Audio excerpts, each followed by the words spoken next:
29 मई 2022। एक शांत दोपहर। पंजाब की सड़कों पर सब कुछ सामान्य लग रहा था, लेकिन कुछ ही मिनटों में गोलियों की आवाज ने उस सन्नाटे को तोड़ दिया और जमीन पर गिर चुका था एक ऐसा नाम जिसे लाखों लोग भगवान की तरह मानते थे, सिद्धू मूसेवाला। लेकिन असली सवाल यह है, क्या यह सिर्फ एक मर्डर था या फिर एक ऐसी साजिश जो बहुत पहले से तैयार की जा रही थी? कौन थे वो लोग? क्यों किया गया ये हमला? और सबसे बड़ा सवाल, क्या इस कहानी का पूरा सच आज भी छुपा हुआ है?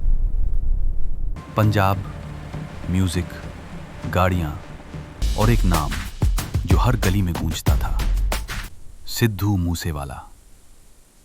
एक ऐसा लड़का जो गांव से निकला और दुनिया भर में छा गया। उसकी आवाज, उसका स्टाइल, उसकी लाइफ, सब कुछ अलग था। लेकिन जितनी तेजी से वो ऊपर गया, उतनी ही तेजी से उसके दुश्मन भी बढ़ते गए। और शायद यही उसकी सबसे बड़ी गलती थी।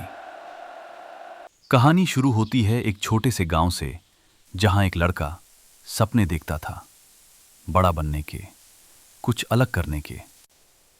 लेकिन उसे नहीं पता था कि एक दिन उसका नाम इतना बड़ा हो जाएगा कि वो खुद ही अपने नाम का बोझ नहीं संभाल पाएगा। धीरे धीरे उसके गाने हिट होने लगे, लोग उसे सुनने लगे, उसकी लाइफस्टाइल को कॉपी करने लगे। लेकिन हर कहानी के दो पहलू होते हैं, एक जो दुनिया देखती है और दूसरा जो सिर्फ अंदर ही अंदर बन रहा होता है। और सिद्धू की कहानी में यह दूसरा हिस्सा बहुत खतरनाक था। उसके गानों में ताकत थी, गुस्सा था और एक खुला चैलेंज भी था। वो नाम लेता था, सीधे बोलता था, और यही चीज कई लोगों को चुभने लगी। लेकिन सवाल यह है, क्या सिर्फ गाने किसी की जान ले सकते हैं या फिर इसके पीछे कुछ और भी था? समय बीतता गया और सिद्धू सिर्फ एक सिंगर नहीं रहा, वो एक ब्रांड बन गया, एक आइकन। लेकिन जहां फेम होता है, वहां दुश्मनी भी होती है। और यहां दुश्मनी सिर्फ शब्दों तक सीमित नहीं थी, ये असली दुनिया थी जहां गोलियां चलती हैं। अब कहानी थोड़ा मोड़ लेती है।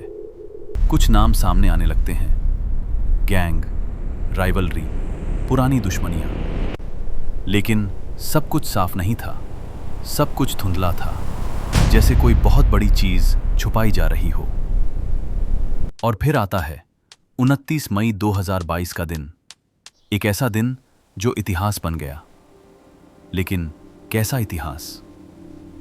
उस दिन सिद्धू अपने घर से निकला, एक सामान्य दिन की तरह, न कोई डर, न कोई शक। लेकिन क्या सच में सब कुछ नॉर्मल था? क्योंकि कुछ रिपोर्ट्स कहती हैं कि उस दिन उसकी सिक्योरिटी कम कर दी गई थी। अब सोचो, एक ऐसा इंसान जिसके इतने दुश्मन हैं, उसकी सिक्योरिटी अचानक कम हो जाए। क्या यह सिर्फ एक इत्तेफाक था या फिर यहीं से शुरू हुई थी असली साजिश? सिद्धू अपनी गाड़ी में था, सड़क पर चल रहा था, सब कुछ सामान्य लग रहा था। लेकिन कुछ गाड़ियां उसे फॉलो कर रही थीं, चुपचाप, जैसे शिकार का इंतजार कर रही हों। और फिर अचानक गोलियों की बारिश शुरू हो जाती है, एक के बाद एक, लगातार।